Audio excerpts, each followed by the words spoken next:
बिस्मिल्लाहिर्रहमानिर्रहीम अस्सलाम वालेकुम। Welcome to quick review. और quick review current affair series के अंदर आपका वेलकम है। और करंट अफेयर्स से हम बात करने लगे हैं जी बहुत ही इंपॉर्टेंट डेवलपमेंट की, जो आपने देखा कल जो है वो हुई है। और वो क्या हुआ कि पाकिस्तान और सऊदीया के बीच में जो है वो डिफेंस पैक्ट जो है वो साइन हुआ है। ये म्यूचुअल डिफेंस पैक्ट है, इसको हम डिस्कस करेंगे, बहुत इंपॉर्टेंट है।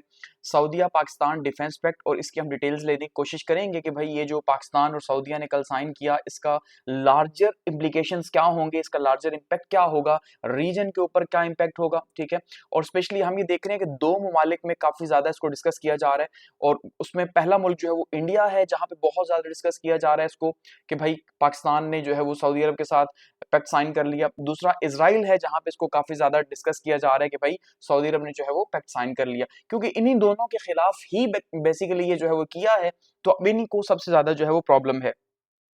तो इसको हम डिस्कस करेंगे कि भाई किस तरह से ये काम करेगा, और अब जो है वो फ्यूचर में क्या हम ये एक्सपेक्ट कर सकते हैं कि नेतन्याहू या इजराइल दोबारा से जो है किसी और मुल्क के ऊपर हमला कर सकता है, या क्या ये जो डिफेंस पैक्ट है ये दो ममालिक के बीच में ही रहेगा, या ये चांसेस हैं कि इसमें जो है वो एडिशन हो, मे भी इसमें कतर जो है वो कल को शामिल हो, या जो जीसीसी कंट्रीज हैं, ठीक है, वो इसके अंदर शामिल हो जाएं और कल को ये एक ग्रेटर अलायंस की शक्ल में हमें दिखाई दे। तो ये एक जो है वो अब ये कह सकते हैं एक स्टार्टिंग पॉइंट हो, ये जो अलायंस जो है वो स्टार्ट हुआ है। और इसमें पाकिस्तान को भी जो है वो क्या फायदा होगा, इसको भी हम डिस्कस करेंगे। सबसे पहले आप ये देखिए, यहाँ पे जो है वो सीडीए के जो पेज है, ट्विटर पेज, एक्स पेज, उसके ऊपर यहाँ पे बताया जा रहा है कि भाई पाकिस्तान और सऊदी अरब के दरमियान तारीखी मुआहदे के मौके पर जज्बा खैर सगाली के तौर पर वफाकी दारुल हुकूमत इस्लामाबाद को दिलकश अंदाज में सजाया गया। ठीक है जी, कि कल आपने देखा इस्लामाबाद को बहुत ही शानदार तरीके से सजाया गया, पार्लियामेंट हाउस को और बड़ी बड़ी जितनी भी बिल्डिंग्स थी वहां पे जो है चरागा किया गया, क्योंकि एक्चुअली में ये एक डिफाइनिंग मोमेंट था और ये बहुत ही इंपॉर्टेंट था। तो इसको जो है सेलिब्रेट किया गया पाकिस्तान के अंदर, जो कि करना चाहिए था। ठीक है। नेक्स्ट हम बात करते हैं जी खालिद बिन सलमान की तरफ से, यहाँ पे ट्वीट आया हुआ है, KSA and Pakistan one front against aggressor. ठीक है, ऑलवेज एंड फॉर एवर। तो यहाँ पे इसको जो है दिखाया जा रहा है कि भाई किस तरह से ये पैक्ट जो है साइन हुआ है। शहबाज शरीफ साहब और मोहम्मद बिन सलमान यहाँ पे मौजूद हैं और बातचीत यहाँ पे हो रही है। तो ये एक्चुअली में पाकिस्तान के लिए भी एक प्राउड मूवमेंट है कि भाई पाकिस्तान जो है वो सऊदी अरब के साथ इस तरह के डिफेंस पैक्ट में आया, और सऊदी अरब के लिए भी जो है वो एक प्राउड मूवमेंट है कि उसने पाकिस्तान को, जो कि वाहिद एटमी पावर है, उसको अपने साथ डिफेंस पैक्ट में लिया। वो कि इससे पहले भी पाकिस्तान और सऊदीया जो है वो पैक्ट में रहे हैं, लेकिन इस नौयत का पैक्ट जो है वो नहीं रहा डिफेंस पैक्ट। ठीक है, तो काफी ज्यादा इंपॉर्टेंट है। अब हम आईआर की नजर से देखते हैं तो इंटरनेशनल रिलेशंस में बहुत सारी डेवलपमेंट्स हम देख रहे हैं यहाँ पे, इससे जुड़ी हुई हैं, जो कि आइंदा हमें दिखाई देंगी। जिसमें सबसे इंपॉर्टेंट चीज ये है कि देखिए यहाँ पे इन्होंने बैलेंस ऑफ पावर जो है वो शो की है कि अपने आप को, अब सऊदीया अपने आप को कमजोर समझ रहा था, तो सऊदीया ने अपनी पावर बढ़ाने के लिए क्या किया, अलायंस किया पाकिस्तान के साथ, एक न्यूक्लियर स्टेट जो है उसके साथ, कि यार ये आइडियोलॉजी भी सेम है। ठीक है, तो एक अलायंस बना और एक पावर जो है वो इनकी इंक्रीज होगी, कि एक के पास जो है वो पैसा है सऊदी अरब के पास, और एक के पास जो है वो पावर है। तो पावर और पैसा जब जुड़ते हैं तो वहां पे जो है वो एक खतरनाक किस्म का अलायंस जो है वो सामने दिखाई देता है। ठीक है, क्योंकि पाकिस्तान का सबसे बड़ा क्राइसिस ये रहा कि पाकिस्तान बहुत लंबी जंग नहीं कर सकता। रीजन क्योंकि पाकिस्तान की इकोनॉमी उसकी सपोर्ट नहीं करती। तो अब पाकिस्तान की इकोनॉमी का कम से कम ये प्रॉब्लम नहीं होगा कि सऊदी अरब जो है वो जंग में उसे अल्टीमेटली जो है वो करेगा सपोर्ट। वैसे ही सऊदी अरब के पास पावर का जो है वो इशू है कि वो किसी के साथ जंग नहीं लड़ सकता, या इजराइल के साथ जैसे जो है वॉर अगर हो तो उसको वो सस्टेन नहीं कर सकता।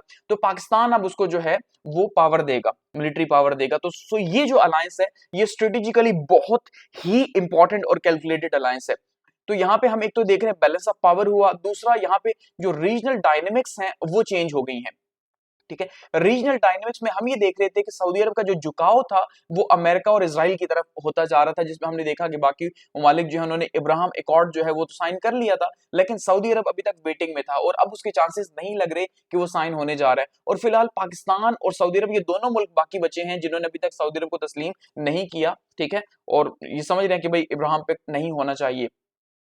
एक तो यहाँ पे इसराइल को तस्लीम करने के दरवाजे बंद हो गए। फिलहाल ये जो कतर के ऊपर अटैक हुआ आपने देखा, उसी के बाद से ये सारी डेवलपमेंट्स हुई हैं। तो ये भी एक रीजनल डेवलपमेंट है कि हम देख रहे हैं कि अमेरिकन या वेस्टर्न ब्लॉक से हम देख रहे हैं कि भाई जो है ईस्टर्न ब्लॉक की तरफ चीजें शिफ्ट हो रही हैं, क्योंकि एक्चुअली में पाकिस्तान का अलायंस चाइना के साथ भी है। ठीक है, तो यहाँ पे इसको भी अहमियत हासिल है। इसी तरह से ग्लोबल कॉन्टेक्स्ट के अंदर जो मिडिल ईस्ट की जो पॉलिटिक्स है, मिडिल ईस्ट की पॉलिटिक्स भी जो है वो कंप्लीटली चेंज होने जा रही है आने वाले टाइम के अंदर। ठीक है। पाकिस्तान की तरफ जो झुकाव है ये हमें बता रहा है कि शायद जो है वो इजराइल से दूरी या अमेरिका से दूरी, अब वेस्ट जो है वो आहिस्ता आहिस्ता दूर होता जाएगा मिडिल ईस्ट से, क्योंकि यहाँ पे उसके सबसे स्ट्रॉन्ग पार्टनर्स में से कतर था जिसका ट्रस्ट बिल्कुल खत्म हो चुका अमेरिका के ऊपर, कि आपने देखा ट्रंप ने तो कोई भी जो है वो यकीन दहानी नहीं करवाई दोबारा हमले की कि नहीं होगा या कुछ भी होगा। इवन 50 मिनट पहले पता भी था ट्रंप को, फिर भी जो है तो कतर को उसके ऊपर बहुत गुस्सा है, याद रखिएगा। तो ये अलायंस मैक्सिमम चांसेस हैं कि आगे बढ़ेगा और मजीद कंट्रीज भी इसमें शामिल होंगे। इसी तरह से सऊदी अरब जो है जिसके साथ बहुत अच्छे ताल्लुकात थे, और इवन आपने देखा $600 बिलियन की जो है वो यहाँ पे असले की जो है पूरा एक पार्टनरशिप हुई थी इनके बीच में कि भाई अमेरिका सऊदी अरब को देगा, तो अब वो भी खतरे में पड़ चुकी है फिलहाल, क्योंकि एक ऐसा $600 बिलियन का वेपन्स क्यों दे जबकि दूसरी साइड पे ये अटैक करेगा इसराइल के ऊपर, तो इसलिए शायद ऐसा पॉसिबल ना हो।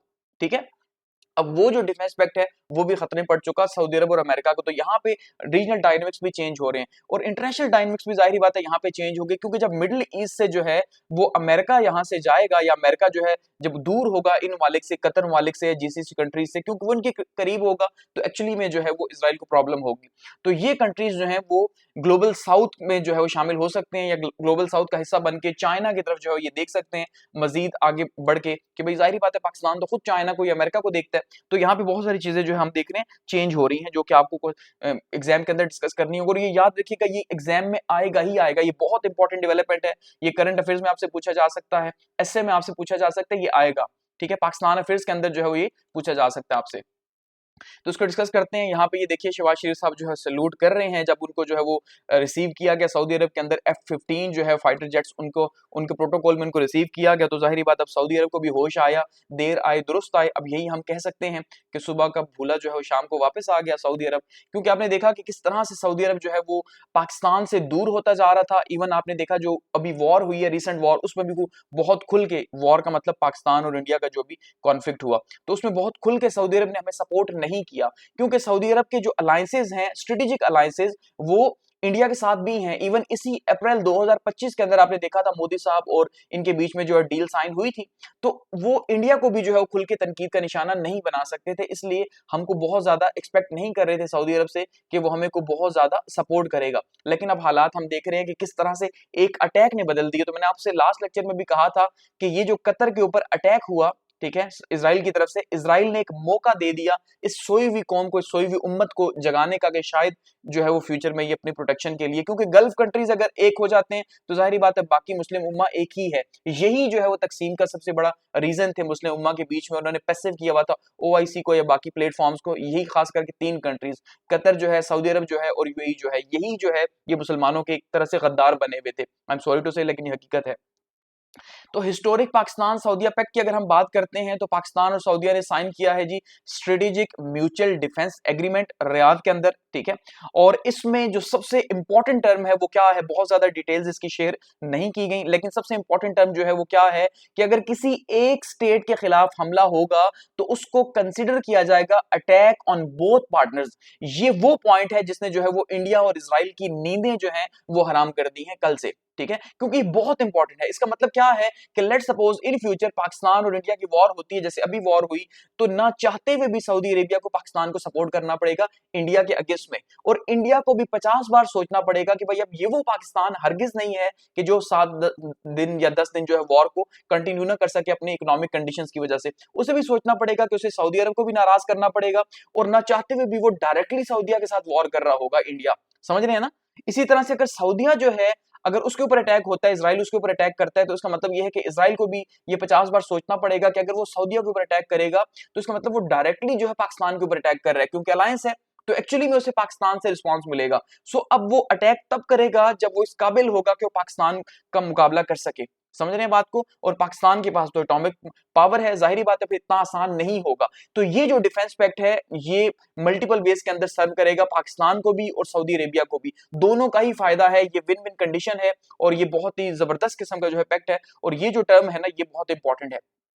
और जब से पाकिस्तान बना, आप देखें 1947 से आज तक जो है वो यानी 2025 तक किसी मुल्क के साथ पाकिस्तान का ऐसा मुआहिदा नहीं है कि भाई अगर एक मुल्क के ऊपर अटैक होगा तो दूसरा देगा। ये हमने देखा नेटो का मॉडल है, नेटो के अंदर क्या है उनका आर्टिकल 5 कि भाई अगर किसी एक मुल्क के ऊपर अटैक होगा तो सब उसको अटैक कंसिडर करेंगे, इसीलिए नेटो की किसी मुल्क के ऊपर किसी की हिम्मत नहीं होती कि वो बुरी निगाह भी डाले, ठीक है। वहीं पे हमने देखा रशिया ने जो है वो पैक्ट साइन किया लास्ट ईयर नॉर्थ कोरिया के साथ, ठीक है, और ये दोनों मिल के इस टाइम पे यूक्रेन की वॉर लड़ रहे हैं और एक दूसरे का बर्डन शेयर कर रहे हैं, ठीक है। कल को नॉर्थ कोरिया के ऊपर होगा तो रशिया भी आगे से रिस्पॉन्स करेगा। तो पाकिस्तान और सऊदीया के बीच में हुआ, जो कि होप सो एक्सपैंड होगा बाकी ममालिक के बीच में, लेकिन फिलहाल तक इन दो के बीच में है, तो ये बहुत ज्यादा फायदेमंद है, ठीक है। सबसे इंपॉर्टेंट चीज यही है। उसका जो पर्पस है वो डिफेंस कोऑपरेशन को बढ़ाना है और डिटरेंस जो है उसको स्ट्रेंथन करना है, क्योंकि डिटरेंस एक्चुअली में अब यहाँ पे पैदा होगी। अब इजराइल की या इंडिया की हिम्मत नहीं होगी कि भाई वो इजराइल सऊदी अरब के ऊपर या फिर जो है इंडिया पाकिस्तान के ऊपर अटैक कर सके, क्योंकि उसे बहुत सोचना पड़ेगा कि भाई वो क्या अटैक करके सस्टेन कर सकेगा कि नहीं, क्योंकि अब यहाँ पे पावर जो है, पावर और जो आप ये कह सकते हैं कि इन्फ्लुएंस जो है वो इकट्ठा हो रहा है यहाँ पे। तो रीजनल जो सिक्योरिटी है उसमें अब हम देखेंगे कि इन्फ्लुएंस आपको आने वाले दिनों के अंदर पाकिस्तान का देखने को मिलेगा, और पाकिस्तान जो है वो होप सो मुस्लिम उम्मा को लीड करने जा रहा है। शायद वो वक्त अब आने जा रहा है कि जहां पे हम ये तमन्ना कर सकते हैं कि पाकिस्तान दुनिया को या मुस्लिम उम्मा को खास करके जो है वो लीड करे, क्योंकि मुस्लिम उम्मा जो है वो अपनी प्रोटेक्शन के लिए अब पाकिस्तान को देख रही है। मैंने आपको लास्ट लेक्चर में कहा था कि पाकिस्तान इस टाइम पे प्रोटोकॉल एंजॉय कर रहा है और बड़े प्राउडली शहबाज शरीफ साहब घूम रहे थे कि भाई हमें क्या प्रॉब्लम है, हमारे पास तो न्यूक्लियर वेपन्स है, मारो आओ मारो, हम भी जवाब देते हैं। और खास करके जो इंडिया के साथ पाकिस्तान ने किया रिसेंट कॉन्फ्लिक्ट के अंदर, तो उसके बाद तो आपने देखा कि पूरी दुनिया के अंदर ही पाकिस्तान की वाहवाह हुई है। तो एक्चुअली में जो है दुश्मनों की नींदें हराम हुई हैं, ठीक है। तो अब यहाँ पे अगर इसकी सिग्निफिकेंस देखें तो बेसिकली ये जो टाइमिंग है इसको बहुत ज्यादा इंपॉर्टेंट कहा जा रहा है। जैसे आपने देखा कतर के अंदर जो अटैक हुआ, उसके बाद कतर ने जो समिट किया उसमें भी ये कहा गया कि भाई हमने जो है ये जो जीसीसी कंट्रीज हैं ये कोई इकट्ठा जो है फ्रंट बनाएंगे, क्योंकि यहाँ पे पाकिस्तान की बात नहीं हुई थी। तो सऊदी अरब थोड़ा सा आगे निकल गया, सऊदी अरब पाकिस्तान, उन्होंने फौरन से ही जो है वो टाइम्स आया कि ये बिना ही जो है वो ये आगे बढ़ा दिया मामला। तो उसका मतलब ये हम ये एक्सपेक्ट कर सकते हैं कि फ्यूचर में कतर या बाकी ममालिक शायद इसमें, मोस्टली कतर को जो है ज्यादा थ्रेट है अब, क्योंकि वहां पे हमला हो चुका है, तो वो इसके अंदर शामिल हो, तो इससे मजीद इनकी पावर जो है वो बढ़ेगी। यहाँ पे जॉइंट वेंचर्स होंगे, पाकिस्तान को ज्यादा ज्यादा पैसा मिलेगा मिलिट्री के अंदर, ठीक है, अपने आप को मजीद स्ट्रेंथन करने के लिए, क्योंकि वो उनको देखेगा साथ में। तो कलेक्टिव सिक्योरिटी जो है मिडिल ईस्ट के लिए हम देख रहे हैं कि इसका भी दरवाजा शायद खुलने जा रहा है। तो मिडिल ईस्ट आप देख रहे हैं कि पिछले 50 से 60 सालों से किस तरह से जो है, खास करके पिछले जो है वो 30 से 40 साल से बुरे हालात का शिकार है। ईरान हो गए, होसी हो गए, बाकी जिस तरह की जो तकसीम हमें देखने को मिलती थी, ठीक है। तो शायद अब जो है अगर कलेक्टिव सिक्योरिटी आती है तो मिडिल ईस्ट के अंदर भी अमन की उम्मीद की जा सकती है, और इसराइल को लगाम डालने का सिर्फ एक यही तरीका है कि एक कलेक्टिव सिक्योरिटी पैक्ट हो और वो वक्त पे खड़े भी हों, ठीक है। तो अपग्रेड हुआ यहाँ पे पाकिस्तान और सऊदीया का ये अलायंस, गो कि ये 1980s में भी मौजूद था। ज़ियाउल हक साहब के टाइम पे खास करके जो है वो ये पैक्ट हुआ था कि जो हरमैन शरीफ है उनकी सिक्योरिटी जो है वो पाकिस्तान की मिलिट्री को मिली थी, ठीक है, जो पाक मिलिट्री को उस टाइम पे भी दी गई, और 20,000 के करीब फौजी जो है हमारे वहां पे मौजूद रहते, ठीक है। तो और खास करके 1967 के बाद से, जब से जो है वो इसराइल अरब वॉर हुई थी, तो उसके बाद से पाकिस्तान को सिक्योरिटी मिली थी, ठीक है। और सिक्योरिटी के डिफेंस पैक्ट जो है वो उस टाइम पे स्टार्ट हुए थे। फिर 1979 में जो ग्रैंड मॉस्क का क्राइसिस हुआ उसमें पाकिस्तानी कमांडोज ने किस तरह से जो है वहां पे ऑपरेशन किया, और उसके बाद पाकिस्तान की इज्जत बढ़ी। लेकिन फिर हम ये देख रहे हैं कि उसके बाद से जो है 20,000 फौजी तो मौजूद थे, लेकिन उसके बाद से खास करके 1990s के बाद से हमारा कोई बहुत ज्यादा ब्रेक थ्रू नहीं हुआ। और फिर अगर आप लास्ट डिकेड की बात करें, 2010 के बाद की बात करें, तो सऊदीया का झुकाव जो है वो इंडिया की तरफ ज्यादा था, पाकिस्तान की तरफ कम था। अब ये देखें कि हमें को बहुत ज्यादा फायदा नहीं हुआ पिछले डिकेड के अंदर सऊदीया से।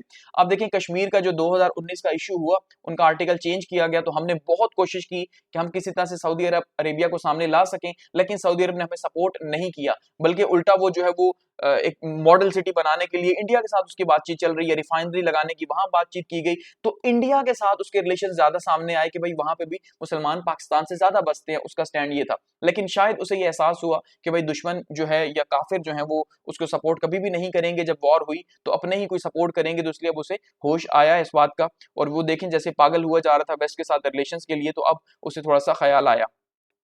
पाकिस्तान को इसका क्या फायदा होगा? देखिए इंडिया के खिलाफ अब जो है पाकिस्तान को एक बहुत ही मजबूत जो है पार्टनर मिला है, आप ये कह सकते हैं। तो इससे अब होप ये है कि इंडिया और पाकिस्तान की शायद वॉर हो ही ना।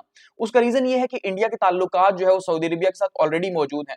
तो जब सऊदी अरेबिया के साथ ताल्लुकात हैं तो इंडिया किस लिए जो है वॉर करेगा, और अगर जो है वॉर के हालात बनेंगे भी तो जाहिर बात है सऊदी अरेबिया जो है वो सालिसी करेगा यहाँ पे और मीडिएशन करके इन हालात को सॉल्व करेगा। तो उम्मीद ये है कि जैसे सऊदीया के इंडिया के साथ रिलेशंस हैं, वैसे ही अब सऊदीया कोशिश करेगा कि पाकिस्तान और इंडिया के जो कॉन्फ्लिक्ट है वो भी दूर हो, और मैं भी इनके बीच में भी जो है वो साउथ एशिया के बीच में भी हालात जो है वो बेहतर हो सके। इसके साथ साथ सऊदी इन्वेस्टमेंट पाकिस्तान में आएगी, फंडिंग आएगी, खास करके जो है वो डिफेंस के सेक्टर के अंदर काफी ज्यादा पैसा हमें मिलने की उम्मीद है, ठीक है। और हमारा ये जो इकोनॉमिक जो हालात बने हुए हैं वो बेहतर होंगे, पैन इस्लामिक सिक्योरिटी प्रोवाइड होगी, और वो जो ख्वाब हमारे जो रिफॉर्मर्स थे, ठीक है जी, हमारे जो रिफॉर्मर्स थे उन्होंने देखा था कि किसी तरह से पैन इस्लामाइजेशन हो, यानी इस्लाम पूरे का पूरा जो ओआईसी बनी भी तो है, ये पैसिव है, ठीक है। तो इस तरह से कोई एक प्लेटफॉर्म बने तो उसका हमें एक रास्ता दिखाई दे रहा है कि शायद ये पॉसिबल हो कि पैन इस्लामाइजेशन हो, और इन फ्यूचर हम ये देख रहे हैं कि शायद टर्की भी इसके बीच में इन्वॉल्व हो जाए, क्योंकि उसको भी डिफेंस चाहिए इस टाइम पे, ठीक है। कतर भी इसके बीच में इन्वॉल्व हो जाए, ठीक है। तो ये ममालिक इसके बीच में शायद जो है वो शामिल हो, तो ये मजीद जो है वो स्ट्रेंथ पकड़ेगा। सऊदी अरेबिया जो है उसको डिफेंस की ताकत मिली है, ठीक है, चाहे वो ईरान हो, चाहे वो हुसी हो, चाहे वो इजरायली एग्रेशन हो, क्योंकि ग्रेटर इजराइल जो है वो अगर उसके लिए आगे बढ़ता है इजराइल, तो उसको जाहिर बात है जरूरत होगी सऊदीया की, और वहां पे वो अटैक कर सकता है। तो उसके लिए पहले से ही ये जाग चुके हैं और उन्हें एहसास हुआ है कि भाई अगर हमने अभी कुछ ना किया तो शायद फ्यूचर में बहुत मुश्किल हो जाए। तो एडिशनल डेवलपमेंट्स में आपने देखा कि इस्लामाबाद को किस तरह से जो है वो सजाया गया और इसको सेलिब्रेट किया गया, एक बड़ी मूवमेंट है। इसके साथ साथ जो है वो एक पाकिस्तान डिजिटल टीवी जो है इंग्लिश लैंग्वेज के अंदर जो है उसका आगाज किया है सऊदी अरब के अंदर, शहबाज शरीफ साहब ने उसको भी लॉन्च किया, ताकि जो इंटरनेशनल जो ऑडियंस है उसको पाकिस्तान के बारे में पता चल सके। तो पाकिस्तान और सऊदीया का जो पैक्ट है ये बहुत इंपॉर्टेंट है, और ये मल्टीपल वेज में सर्व करेगा पाकिस्तान को। इंडिया के खिलाफ जो है वो यहाँ पे एक स्ट्रेटेजिक बेनिफिट हासिल होगा, क्योंकि इंडिया का अभी तक किसी मुल्क के साथ इस तरह का अलायंस नहीं है। तो यहाँ पे अगर हम बैलेंस ऑफ पावर में देखते हैं तो पाकिस्तान और सऊदीया जो है इनकी पावर अब हम देख रहे हैं कि म्यूचुअल हो रही है, और ये मिलके इंडिया का मुकाबला कर सकते हैं, या पाकिस्तान एटलीस्ट कर सकता है। इसी तरह से पाकिस्तान और सऊदीया मिलके इजराइल जो है उसका मुकाबला भी कर सकते हैं। लेकिन यहाँ पे सबसे इंपॉर्टेंट बात याद रखिएगा कि फिलहाल तक अभी तक हमने अमेरिकन फैक्टर को जो है वो एक्सप्लेन नहीं किया, क्योंकि हमें पता है कि अमेरिका जो है वो सऊदीया के इजराइल के पीछे खड़ा है, ठीक है। तो जब हम अमेरिका और इजराइल की बात करते हैं तो अमेरिका तो इस बात पे 100% श्योर है कि कोई भी मुल्क हो अगर इजराइल के ऊपर अटैक होगा तो उसने उसका डिफेंस करना ही करना है, यही ज़ोयनिज्म की पॉलिसी है, ठीक है। तो ये तो वो बरमला कह चुका है कि भाई कुछ भी हो जाए, चाहे पाकिस्तान हो, सऊदीया हो, कोई भी हो, हालांकि ये इनके एलाइज हैं। देखिए पाकिस्तान के साथ भी अब उसके रिलेशंस हैं, यूएस के रिलेशंस हैं, सऊदी अरब के साथ इतनी बड़ी डील होने जा रही है, लेकिन बावजूद इसके अमेरिका इस चीज में क्लियर है कि भाई जहां पे इजराइल के ऊपर आंच आएगी वहां पे वो डिफेंड करेगा, इजराइल को किसी और को नहीं देखेगा। सो ऐसे में अगर जो है वो इजराइल कल को वॉर करता है सऊदी अरब के साथ और पाकिस्तान आगे से रिस्पॉन्स करता है, तो अमेरिका कैसे रिस्पॉन्स करेगा?